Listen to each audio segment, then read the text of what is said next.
Assalamu алейкум. Елімізге кіріп келген бәһәрдің дәсепкі күндерін қуанышқа толтыратұғын Наурыз байрамы Шоманай районында да кең түрде белгіленбекте. Бүгін районымызда жайласқан мектепке шекемге мектеп білімдендіру бөліміне қарасты 1-ші санлы Улыма орта білім беру мектебінде «Хош келдің Наурыз» атамасында байрам кешесі кең түрде белгіленбекте. Мектеп оқушылары тарапынан таярланған сахналық көріністері, концерт бағдарламасы, ажайып етіп жайылған байрам дастурханы байрам кешесіне сән бағышлап тұрғандай. Хош келдің Наурызым атамасында бүгін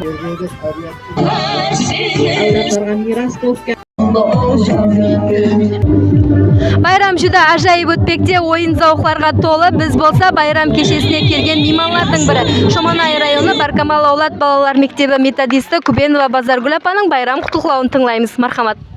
Ассаламу алейкум.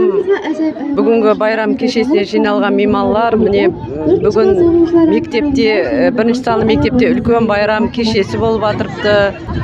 Наурыз милли байраммен шын жүректен құттықтаймыз.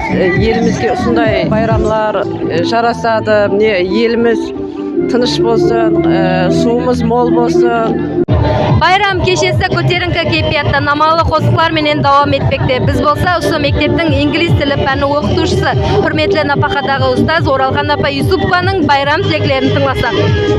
Ассаламу алейкум. Мінекей бүгін біздің 1-ші санлы Улыма білім беру мектебінде ұлыстың ұлы күні Наурыз байрамы қош кейпиятпенен байрамланып жатыр. Әрбір атқан таңымыз Наурыз болып атсын.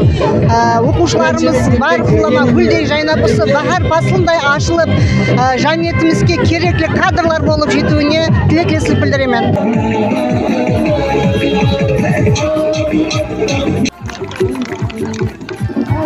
Наурыз зібратлары жастарға өрнек болары сөзсіз. Жас аулатты милли қадіретларымызға садықлық, миллетлер аралық татулық рухында тәрбиялауда милли байрамларымыздың орны кіреулі. Ұсының менен байрам кешесі өз жұмағына жетті. Және де байрамларда көріскенше аман болың.